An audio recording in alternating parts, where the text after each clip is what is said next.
اللهم صل على محمد وعلى آل محمد وعلى آل محمد كما صليت على إبراهيم وعلى آل إبراهيم وعلى آل إبراهيم إنك حميد مجيد. اللهم بارك على محمد وعلى آل محمد كما باركت على إبراهيم وعلى آل إبراهيم إنك حميد مجيد.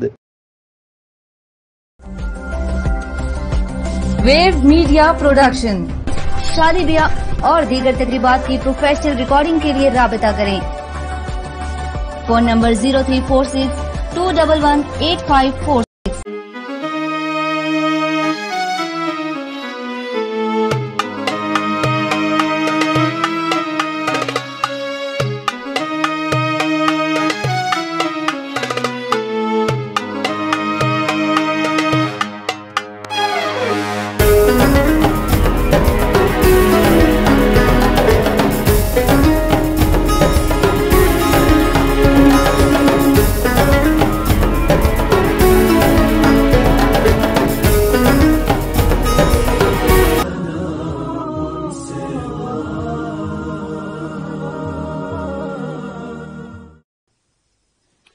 السلام علیکم ورحمۃ اللہ وبرکاتہ.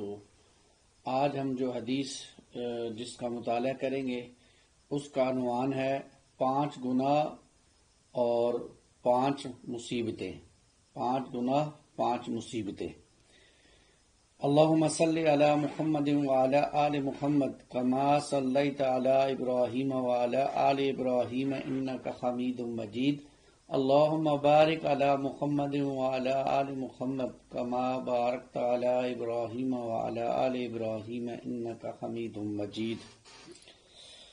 عن عبداللہ بن عمر رضی اللہ تعالی عنہ قال اقبلنا علینا رسول اللہ صلی اللہ علیہ وسلم فقال یا معشر المہاجرین خمس اذا ابتلیتم بہن وَأَعُوذُ بِاللَّهِ أَن تُدْرِكُوهُنَّ لَمْ تَظْهَرِ الْفَاحِشَةُ فِي قَوْمٍ قَطْ حَتَّى يُعْلِنُوا بِهَا إِلَّا فَشَا فِيهِمُ الطَّاعُونُ وَالْأَوْجَاعُ الَّتِي لَمْ تَكُنْ مَضَتْ فِي أَسْلَافِهِمُ الَّذِينَ مَضَوْا وَلَمْ يَنْقُصُوا الْمِكْيَالَ وَالْمِيزَانَ إِلَّا أُخِذُوا بِالسِّنِينَ وَشِدَّةِ الْمَؤُونَةِ وجور السلطان علیہم ولم یمنعوا زکاة اموالہم الا منعوا القطرۃ من السماء او کما قال علیہ الصلوۃ والسلام.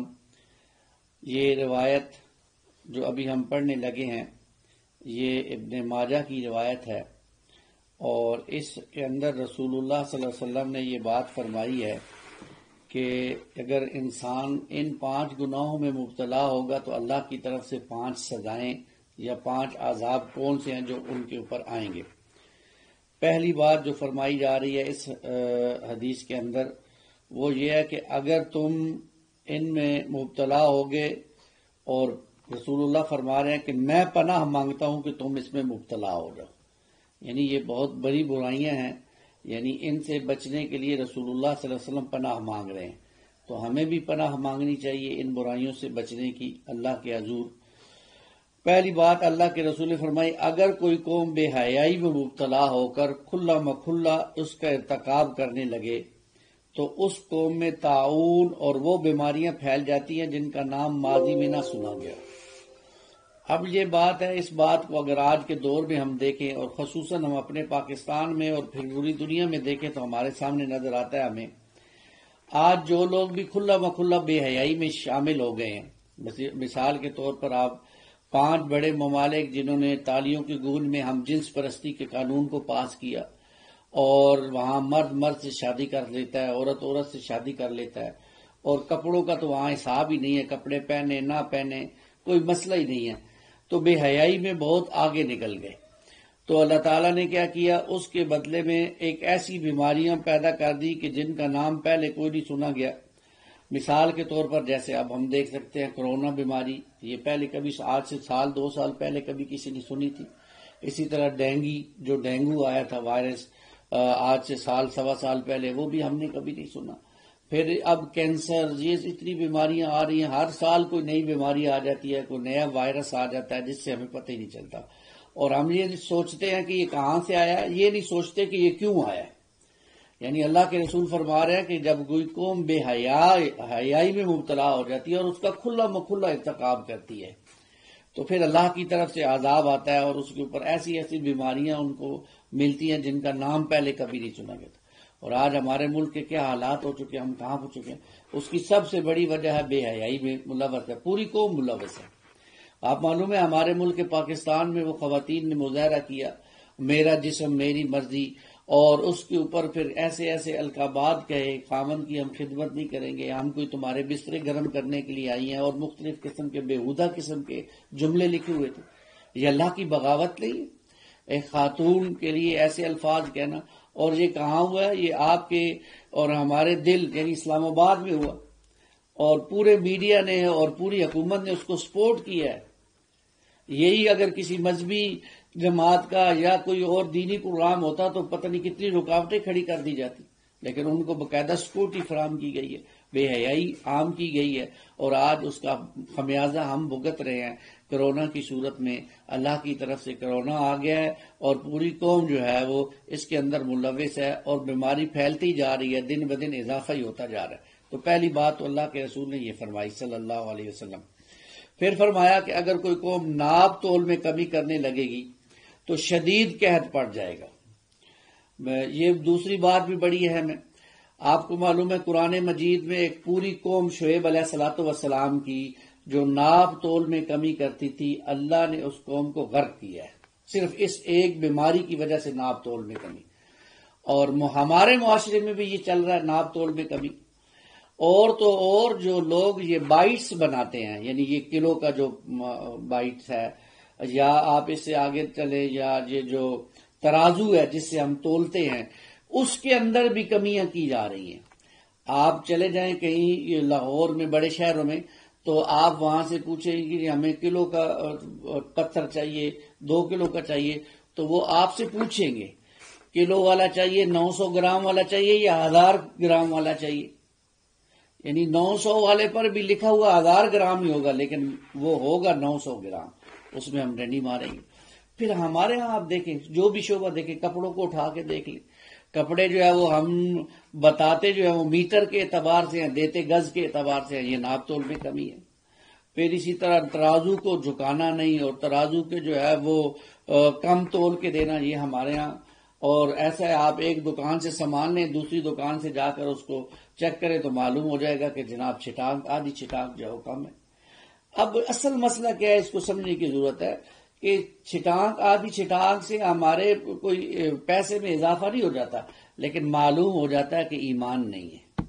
اس سے معلوم ہو جاتا ہے کہ ایمان نہیں ہے، اس ایمان کی کمی کی وجہ سے یہ سب کچھ ہو رہا ہے، اور معاشرے میں یہ سب ہو رہا ہے۔ تو اگر کوئی قوم ناپ تول میں کمی ہو جاتی ہے تو شدید قحط۔ آج آٹا مل ہی نہیں رہا، اور ملتا ہے تو بلیک میں، پچھلے دنوں میں مل ہی نہیں رہا تھا، اور مل رہا تھا تو بلیک میں پھر ملا ہے، اور اتنا مہنگا لوگوں نے آٹا خریدا ہے، آپ حیران ہو جائیں گے۔ چینی نہیں ملتی، بغیر غائب ہو جاتی ہے، کبھی آٹا نہیں ملتا، کبھی کوئی اور گھی نہیں ملتا۔ یہ اللہ کا کیا ہے؟ اللہ کا عذاب ہے، کیونکہ ہم نے مجموعی طور پر ناپ تول میں کمی کو، معاملات کو اپنانا شروع کر دیا ہے، اور اس کے ساتھ ساتھ اللہ جابر بادشاہ ان پر مسلط کر دیتا ہے۔ یہ بھی آج ہم دیکھ سکتے ہیں کہ ہمارے بادشاہوں کا کیا حال ہے، اور جو ہمارے اوپر جو ہے وہ مسلط ہوئے ہیں ان کے معاملات کیسے ہیں۔ پھر فرمایا اللہ کے رسول صلی اللہ علیہ وسلم، اگر کوئی قوم زکوٰۃ دینا چھوڑ دے، یہ تیسرا گناہ، تو وہ باران رحمت سے محروم کر دی جاتی ہے، اور اگر چوپائے نہ ہو تو بارش بالکل ہی نہ ہو۔ یعنی یہ بھی بڑی اہم بات ہے، زکوٰۃ نہ دینا۔ زکوٰۃ آپ کو معلوم ہے کہ اللہ کی طرف سے فرض ہے ہر اس مالدار پر جو صاحب نصاب ہو، اور 1 سال اس پر گزر جائے تو اسے زکوٰۃ دینی ہے، 2.5% اللہ کے راستے میں۔ لیکن آپ دیکھیں کتنے بڑے بڑے تاجر ہیں، زکوٰۃ نہیں دیتے ہیں۔ عورتیں جن کے پاس زیور ہے زکوٰۃ نہیں دیتی ہیں۔ اور ہم نے تو یہ سنا ہے تاجر کہتا ہے سامان تجارت پہ کائے کی زکوٰۃ ہے جی، عورت کہتی ہے زیور پہ کائے کی زکوٰۃ ہے، تو پھر بتائیں زکوٰۃ ہے کس چیز پر؟ تو زکوٰۃ نہیں دیتے ہیں تو کیا ہوتا ہے، اللہ کی طرف سے یہ معاملات ہوتے ہیں، بارشیں نہیں ہوتی، قحط سالی ہو جاتی ہے، یا بے موسمی بارشیں، جیسے آج بارشوں کی ضرورت نہیں ہے، فصلیں تیار ہیں لیکن بارشیں ہو رہی ہیں۔ آج بھی بتایا گیا ہے کہ اولے پڑے ہیں کسی جگہ پر، بڑے بڑے پتھر برف کے، اور فصل کو تباہ کر کے رکھ دیا انہوں نے۔ فصلوں پر عشر کوئی نہیں دیتا۔ آپ کو معلوم ہے جو ہمارا علاقہ ہے بارانی علاقہ ہے، یہاں بارش کے ساتھ فصل ہوتی ہے، اور جس علاقے میں بارش کے ساتھ فصل ہوتی ہے وہاں پر آپ کو معلوم ہے عشر دینا ہوتا ہے۔ عشر کون دیتا ہے؟ گندم کے ساتھ، فصل کے ساتھ، بکریوں کے ساتھ، بھیڑوں کے ساتھ نہیں دیتے۔ تو یہ زکوٰۃ نہ دینا یہ بھی اللہ کی رحمت کو ہم سے دور کر دیتا ہے۔ چوتھی بات جو آپ نے فرمائی آپ صلی اللہ علیہ وسلم نے کہ جب کوئی قوم اللہ اور اس کے رسول کے عہد کو توڑ دے تو اللہ تعالیٰ ان پر دشمن کو مسلط کر دیتے ہیں جو مال و دولت ان سے چھین لیتے ہیں۔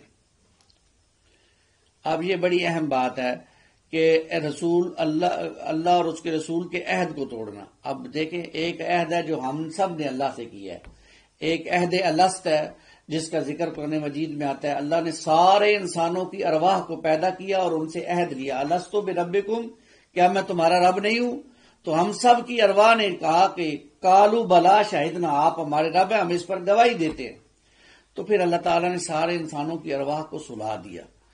اب آپ دیکھیں کہ وہ عہد جو اللہ سے ہم نے کیا کیا اس کو ہم پورا کر رہے ہیں کہ آپ ہی ہمارے رب ہیں اور آپ ہی کو رب مان کر ہم زندگی بسر کریں گے، اور زندگی کو آپ کی جو اطاعت ہے آپ کی اور آپ کے رسول کی اطاعت کے ساتھ زندگی بسر کریں گے۔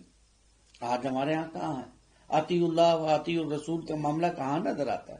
تو آج ہم دیکھتے ہیں کہ ہمارے دشمن ہم سے مال و دولت چھین کے لے جا رہے ہیں۔ کیسے؟ IMF کیا ہے، ہمیں جکڑ رہا ہے، دن بدن پابندیوں میں جکڑ رہا ہے، بجلی مہنگی ہو رہی ہے، گیس مہنگی ہو رہی ہے، بل زیادہ آ رہے ہیں۔ اس کی کیا وجہ ہے کہ وہ ہمارے سرمایہ تو وہاں جا رہا ہے، قرض کی صورت میں ہم دے رہے ہیں ان کو، اور دن بدن بڑھتا جا رہا ہے، کام نہیں ہونے کا نام لے رہا۔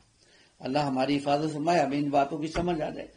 اور اللہ کے رسول نے فرمایا اگر کسی قوم کے امام کتاب اللہ پر فیصلہ کرنا چھوڑ دیں اور احکامات میں اپنی مرضی کے احکامات پر عمل کرنا شروع کر دیں تو اللہ تعالیٰ ان کو خانہ جنگی میں مبتلا کر دیتا ہے۔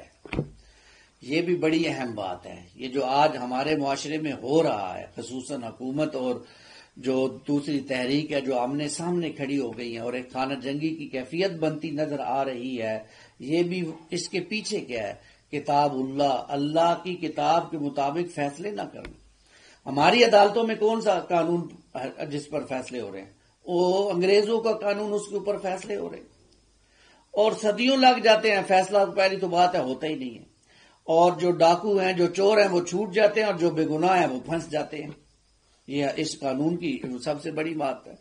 آپ کا جائز حق ہے آپ عدالتوں میں لینے جائیں، اتنا ذلیل و خوار کریں گے کہ آپ کہیں گے میں اپنا حق ہی چھوڑ دیتا ہوں، ایسے ذلیل و خوار کریں گے۔ پہلے وکیلوں کے فیسیں ہیں، پھر آپ کس کے پاس جائیں گے؟ ہر کوئی لوٹنے کے لیے بیٹھا ہوگا کچہری کے اندر، عدالت کے اندر، کیسے انصاف ملے گا؟ جبکہ اسلام میں تو آپ کو معلوم ہے آپ نے صبح کیس دائر کیا تو 2 گھنٹے میں آپ کا فیصلہ ہو جائے گا کہ آپ نے کدھر جانا ہے، اور یہاں باپ کیس دائر کرے تو اس کا پوتا فیصلہ سنتا ہے۔ یہ انگریزوں کا قانون ہے۔ اللہ فرماتے ہیں قرآن مجید میں 3 مرتبہ سورہ مائدہ میں آیت نمبر 44، آیت نمبر 47، آیت نمبر 49 میں وَمَن لَّمْ يَحْكُم بِمَا أَنزَلَ اللَّهُ فَأُولَٰئِكَ هُمُ الْفَاسِقُونَ، وہ لوگ جو اللہ کی نازل کردہ کتاب کے مطابق فیصلہ نہ کریں وہ فاسق ہیں۔ فَأُولَٰئِكَ هُمُ الْكَافِرُونَ، وہ کافر ہیں۔ فَأُولَٰئِكَ هُمُ الظَّالِمُونَ، وہ ظالم ہیں، مشرک ہیں جو اللہ کی کتاب کے مطابق فیصلے نہ کریں۔ تو یہ 5 برائیاں آئیں گی تو اللہ کی طرف سے 5 عذاب بھی آئیں گے جو آپ صلی اللہ علیہ وسلم نے بتا دی۔ آج اگر ہم معاشرے میں دیکھیں تو یہ 5 برائیاں ہمیں نظر آ رہی ہیں اور ہم ان میں آگے سے آگے بڑھ رہے ہیں، کوئی توبہ کرنے کا نام نہیں ہے، کوئی استغفار نہیں ہے، اللہ کے حضور گر گرانا نہیں ہے۔ آج بھی اللہ ہمیں ان عذاب سے نجات دے سکتا ہے اگر ہم سچی توبہ کر لیں، انفرادی طور پر، اجتماعی طور پر، دونوں طرح کی توبہ کر لیں۔ ہم سب یہ مان لیں کہ انفرادی طور پر کہ اللہ سے یا اللہ جو کیا معاف کر دے، آئندہ نہیں کریں گے، اور اجتماعی طور پر یہ توبہ ہوگی کہ ہم اللہ نے جو ہمیں یہ ملک دیا اسلام کے نام پر، اس ملک میں اس کے نظام کو یعنی نظام مصطفیٰ کو نافذ کرے، یہ اجتماعی توبہ ہوگی۔ پھر اللہ کی رحمت بھی لوٹ آئے گی، پھر اللہ کے عذاب بھی چلے جائیں گے، پھر ہم ان بیماریوں سے اور ان چیزوں سے نجات۔ آپ اندازہ کریں کورونا کے اندر جو بیماری ہمارے پاس پھیل رہی ہے، تو ہمارا حال کیا ہونا چاہیے تھا؟ ہمارے اسلاف کا حال یہ تھا کہ جب کوئی وبا آتی تھی تو وہ کہتے تھے ہمارا رخ مسجدوں کی طرف ہو جاتا تھا، ہم مسجدوں کو آباد کر دیتے تھے، اور ہمارے حکمران یہ کہتے ہیں مسجدوں کو خالی کروا دو، ان سے کورونا پھیلے گا مسجدوں کے ساتھ۔ ہمارا الٹا معاملہ چل رہا ہے۔ تو اس طرف بھی سوچنے کی ضرورت ہے۔ ہمیں دین کے حوالے سے دیکھنا چاہیے کہ ہم کہاں کھڑے ہیں، اور اچھے لوگوں سے، دیندار لوگوں سے، علماء سے دین سیکھ کر اس پر عمل کرنا چاہیے۔ اللہ ہمیں اس کی توفیق عطا فرمائے، اللہ ہمیں ان عذابوں سے محفوظ رکھے اور اپنی حفظ و امان میں رکھے، اور اللہ تعالی ہمیں کتاب و سنت کے مطابق زندگی بسر کرنے کی توفیق عطا فرمائے۔ آمین یا رب العالمین۔ اقول قولی ھذا استغفر اللہ لی ولکم ولسائر المسلمین والمسلمات۔